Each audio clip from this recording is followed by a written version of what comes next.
Hi guys, I'm Hia and welcome back to my channel. So trying out my grandmother's recipe episode 4 এ আপনাদের সবাইকে welcome. আজকে আমি আমার favourite পিঠেটা বানিয়ে দেখাবো, যেটা হচ্ছে পাটিসাপটা।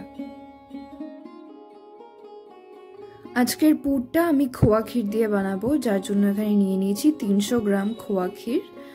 আর এখানে আগে থেকেই আমি 1/4 কাপ সুজি জলে ভিজিয়ে রেখেছি, এটা 8 থেকে 1 ঘন্টা মতো ভিজবে। এইদিকে একটা সসপ্যানে আমি 1 প্যাকেট দুধ নিয়ে নিয়েছি, যার মধ্যে 1 কাপ চিনি অ্যাড করব। কেউ যদি টেবিল স্পুনের আন্দাজে নেন তাহলে 5 to 6 টেবিল স্পুন চিনি অ্যাড করে আমরা দুধটা জাল দিয়ে নেব।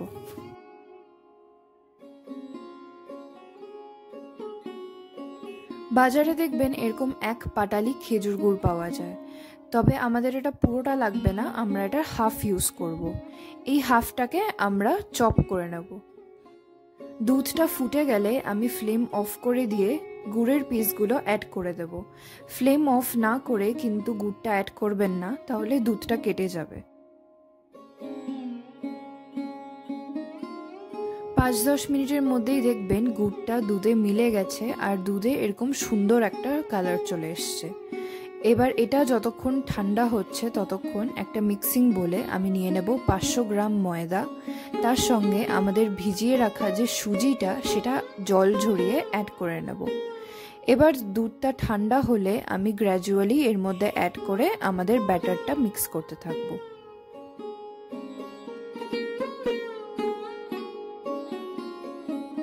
গরম দুধ কিন্তু এখানে একদমই ইউজ করা চলবে না। দুধটা কমপ্লিটলি ঠান্ডা হয়ে রুম টেম্পারেচারে আসবে, তারপরেই আপনি ব্যাটারে দেবেন। যদি গরম দুধ দেয়া হয় তাহলে কিন্তু ব্যাটারে লাম্পস হয়ে যাবে, আর যেরকম স্মুথ ব্যাটার আমাদের দরকার সেটা আসবে না। ব্যাটারের কনসিস্টেন্সিটা ঠিক এই রকম হবে, না বেশি ঘন না বেশি পাতলা। এরকম স্মুথ একটা ব্যাটার তৈরি হয়ে গেলে চলুন এবার পাটিসাপটাগুলো বানানো যাক।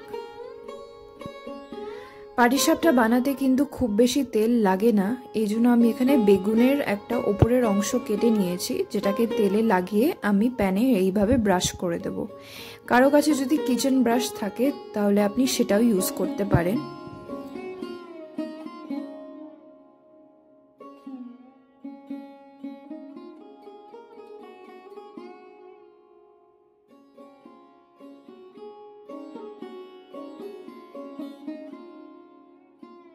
তেল গরম হয়ে গেলে আমি 1 হাতা ব্যাটারটা নিয়ে নেব, আর হাতার পেছনটা দিয়ে আমি এটাকে ভালো করে গোল করে ছড়িয়ে দেব।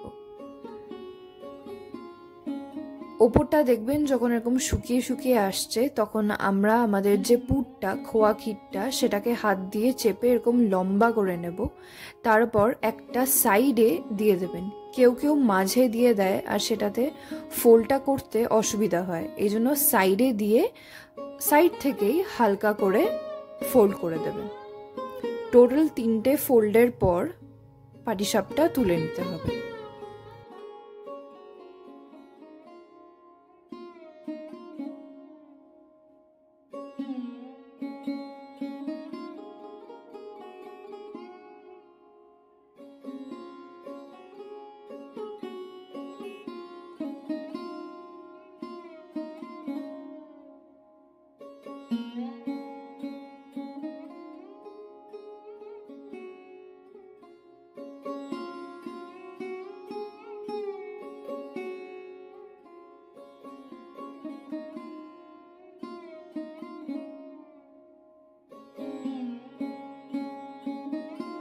আমাদের বাড়িতে সবাই এরকম ফ্রায়েড পছন্দ করে, কিন্তু কেউ যদি সাদা চান তাহলে আঁচটাকে একটু কম করেও করতে পারে।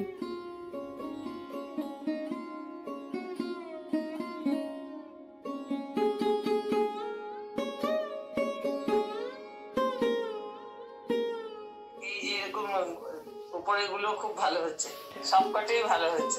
টোটাল 14টা হলো। আচ্ছা, তাহলে রেডি হয়ে গেল আমাদের সবার ফেভারিট পাটিসাপটা। আগে যখন আমি আমার দিদাকে এটা বানাতে দেখতাম তখন মাম্মি আর আমার দুজনেরই লাগতো যে ইস কি কঠিন বানানো, আগে কত প্রিপারেশন লাগে, কতক্ষণ দাঁড়িয়ে থাকতে হয়। বাট আজকে যখন ফাইনালি এটা আমরা নিজের হাতে বানালাম তখন মনে হলো যে অতটাও কঠিন নয়। যদি আমরা বানাতে পারি তাহলে আপনারাও কিন্তু বানাতে পারেন। So give it a try. আপনাদের ভিডিওটা কেমন লাগলো অবশ্যই জানাবেন। Till then, by.